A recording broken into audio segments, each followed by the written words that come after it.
अवादा कंपनीला मागितलेल्या खंडणीमध्ये संतोष देशमुखांचा अडथळा होता। कंपनीची बाजू घेत देशमुखांनी आव्हान दिलं होतं, म्हणून कराडसह इतर आरोपींनी देशमुखांची हत्या केली, सीआयडीचा मोठा दावा। वाल्मिक कराडला 7 दिवसांची पोलीस कोठडी, बीड न्यायालयाचे आदेश। संतोष देशमुखांच्या हत्येमध्ये सहभाग आहे की नाही याच्या चौकशीसाठी कोठडी। बीड कोर्टाच्या बाहेर कराड समर्थक आणि विरोधक आमने सामने, दोन्ही बाजूचे वकीलही आंदोलनामध्ये सहभागी। पोलिसांकडून जमावाला पांगवण्यासाठी सौम्य लाठीचार्ज, आंदोलनकर्ते ताब्यात। हत्येच्या दिवशी वाल्मिक कराडने संतोष देशमुखांना धमकी दिली, तपास अधिकाऱ्यांचा कोर्टात दावा। अपहरण करून हत्येचा कट रचल्याचा आरोप, कराडने याआधी केलेल्या गुन्ह्याची यादीही कोर्टामध्ये सादर। संतोष देशमुखांच्या हत्येआधी आरोपी वाल्मिक कराड, सुदर्शन घुले आणि विष्णू चाटेमध्ये संभाषण, संवाद आणि देशमुखांच्या अपहरणाची वेळ मिळती जुळती, तपास अधिकाऱ्यांची कोर्टामध्ये माहिती।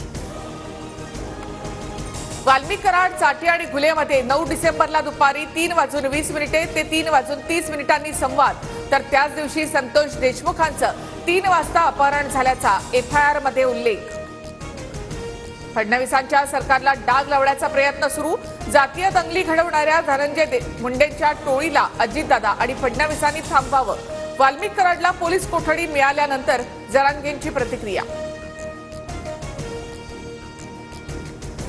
कराडवर मकोका अंतर्गत कारवाई केल्यानंतर समर्थक आक्रमक, पांगरी ग्रामस्थांकडून परळी बीड रोडवर टायर जाळून आंदोलन, तर मोबाईल टॉवरवर चढत समर्थकांची घोषणाबाजी, व्यापारी संघटनांकडून सुद्धा बेमुदत बंदची हाक।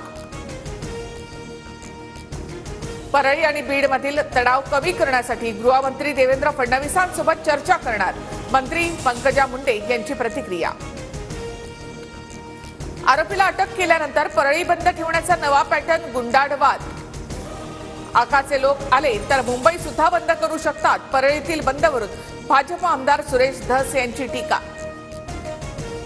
वाल्मिक कराडचा पिंपरी चिंचवडच्या उच्चभ्रू सोसायटीमध्ये 3.5 कोटींचा फ्लॅट, 1.5 लाखांचा कर थकवल्यामुळे पालिकेकडून फ्लॅट सील, कराडसह पत्नी मंजलीच्या नावाने फ्लॅट असल्याची माहिती। निलंबित तालुका अध्यक्ष विष्णू चाटेमुळे राष्ट्रवादीची बीड जिल्हा कार्यकारिणी बरखास्त, संतोष देशमुख हत्या प्रकरणात विष्णू चाटेचं नाव आल्यानंतर निलंबन।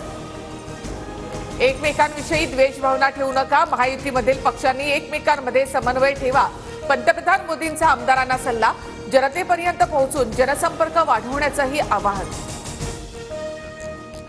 मुंबईच्या विकासासाठी येत असल्यास मोदींचं स्वागत, मोदी लवकरच मणिपूरला देखील जातील ही अपेक्षा। मोदींच्या मुंबई दौऱ्यावरून संजय राऊतांचा टोला। शरद पवार आणि अजित पवार उद्या एकाच मंचावर येण्याची शक्यता, बारामतीमधील उद्याच्या कृषी प्रदर्शनाकडे राज्याचं लक्ष।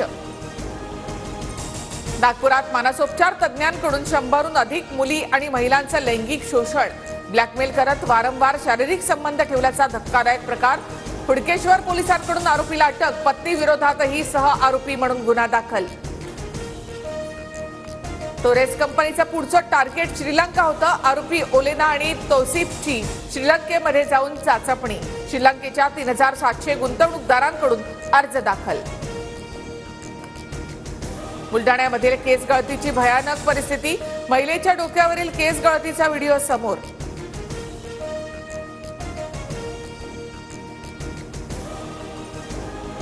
राज्यात वाघाचे मृत्यू सुरूच, राज्यामध्ये नवीन वर्षात 14 दिवसात 6 वाघांचा मृत्यू, संसर्गामुळे वाघाचा मृत्यू झाल्याचा अंदाज।